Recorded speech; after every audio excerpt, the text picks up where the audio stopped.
Gracias por recibirnos. Buenas tardes. Buenas tardes, encantada. Bueno, lo primero que te quiero preguntar, ¿tú por qué no puedes administrar los antibióticos que consideres a un animal en función de su patología? ¿Qué problema hay?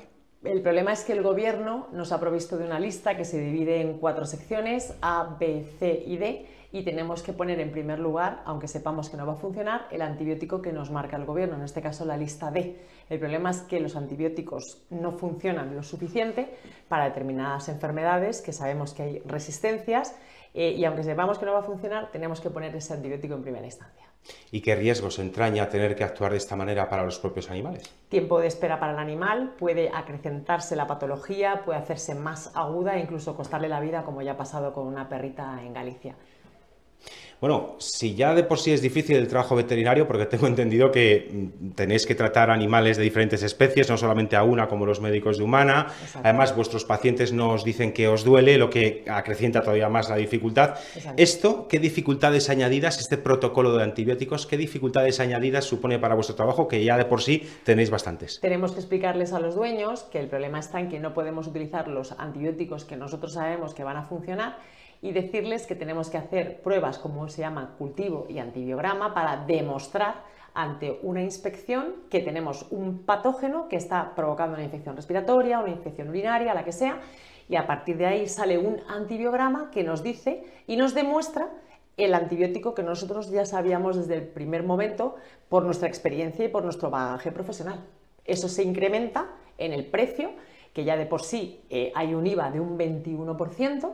La medicina veterinaria es un lujo el tener un perro y un gato, y el problema es que si encima añadimos pruebas que son innecesarias en la mayoría de los casos, todavía se incrementa mucho más el coste, al cual no pueden hacer frente muchos propietarios. Por tanto, deduzco que esto también tiene perjuicios evidentes para los propietarios. El primero de ellos supongo que aumentará los costes, ¿no? Claro, y el problema es que mucha gente no puede enfrentar unos costes de una consulta, te inyecto un antibiótico que no funciona, que yo ya sé que no va a funcionar, un cultivo a los 5 o 6 días que ves que el animal no mejora, un antibiograma. Todo esto va increciendo e inflando la cuenta. El problema es que hay mucha gente que tiene que elegir entre ese mes si come o si trata al perro o al gato. Ese es el problema que tenemos.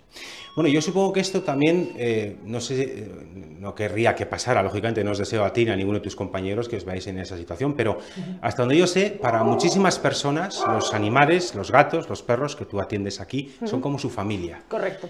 Ante esta imposibilidad de curar y de tratar correctamente a un animal y, por tanto, incluso de poner en riesgo su vida, me barrunto yo que a lo mejor algún dueño de alguno de los animales no lo entiende, y eso podría llegar a poner en peligro vuestra propia integridad física. El problema es que hemos recibido incluso comentarios en las redes sociales diciendo que si un veterinario se niega a poner el antibiótico que su perro necesita, que les da igual las pruebas que haya que hacer, que nos enganchan por el cuello. El problema es que el señor del Ministerio de Agricultura no está a pie de clínica teniendo que soportar otras cosas, igual que hay otros propietarios que han sido súper comprensivos, les hemos pedido paciencia y han sido súper amables con nosotros. El problema está en que otros no lo van a entender tan bien, y por eso pedimos el apoyo de la gente en la manifestación del día 5 de marzo a las 10 de la mañana delante del Ministerio de Agricultura, Pesca y Alimentación, para pedir el que se nos reconozca que somos sanitarios, que nosotros somos sanitarios, se nos reconoce como tal para prescribir antibióticos y para multarnos en el caso de que no prescribamos el que el gobierno nos manda,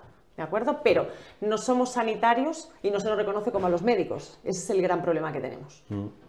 ¿Has tenido ya algún problema con algún perro, con algún gato, por tener que trabajar bajo este protocolo burocrático y no en función de tu capacidad profesional, de tu experiencia y de tu preparación? Hace una semana, una perrita que vino con una infección de orina, yo ya sabía perfectamente cuál era la patología que tenía, porque es muy habitual, es muy común, igual que pasa en las mujeres, y yo sabía cuál era la bacteria que tenía, pero se lo expliqué a la dueña, tuve que darle un antibiótico que no le iba a funcionar, de hecho no le funcionó.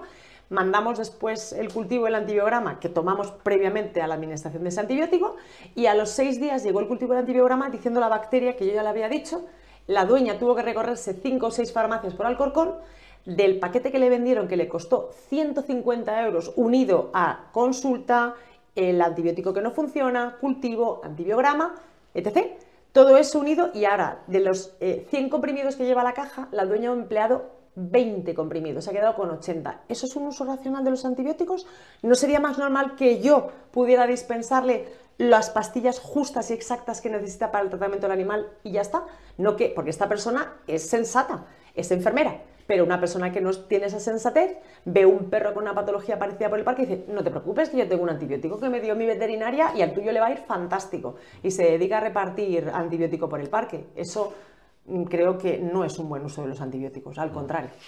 Lo cual es lo contrario de lo que la ley presuntamente persigue, ¿no? Correcto. Tengo entendido que los veterinarios también hacéis una labor de monitorear la salud de los animales, porque de los animales pueden pasar enfermedades a los humanos. ¿Este protocolo puede poner en riesgo la salud humana? Por supuesto, porque el problema es que con todo este tipo de protocolos la gente va a dejar de tratar a los animales.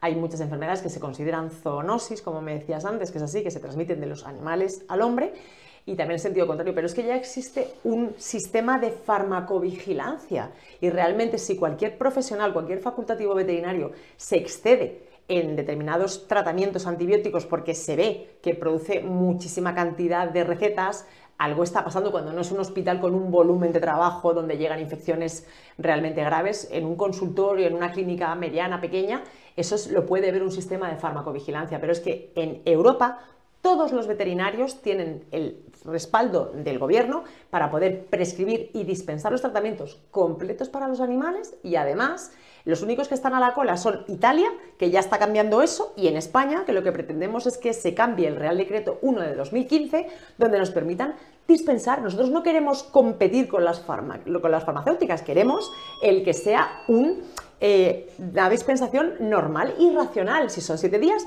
7 pastillas de antibióticos. Si son 15 días, 15 pastillas de antibióticos. Nosotros no ganamos dinero con los antibióticos. Quiero que se enteren muy bien los señores de la industria farmacéutica. Para nosotros, los ingresos por los antibióticos apenas rayan entre el 5 y el 7% de los ingresos de cualquier centro veterinario. Es que es el chocolate del loro, como se suele decir, no es nada. Y ya por último, desde tu experiencia, porque tú en tu clínica estáis tratando todos los días a muchos perros, a muchos gatos, ¿qué le dirías a los responsables políticos que pueden cambiar esto? Que se sienten con nosotros, con los especialistas, porque somos facultativos, y que nos pregunten cuáles son nuestros protocolos, tanto a nivel respiratorio como urinario, como genital, cualquier tipo de patología que englobe cualquier tipo de patógeno que sea una bacteria y que requiera de antibióticos, que nos pregunten, señores, ¿cuáles son sus protocolos? ¿Cómo enfrentan ustedes una emergencia veterinaria por un mordisco, por una infección respiratoria, por cualquier cosa por el estilo que englobe una bacteria?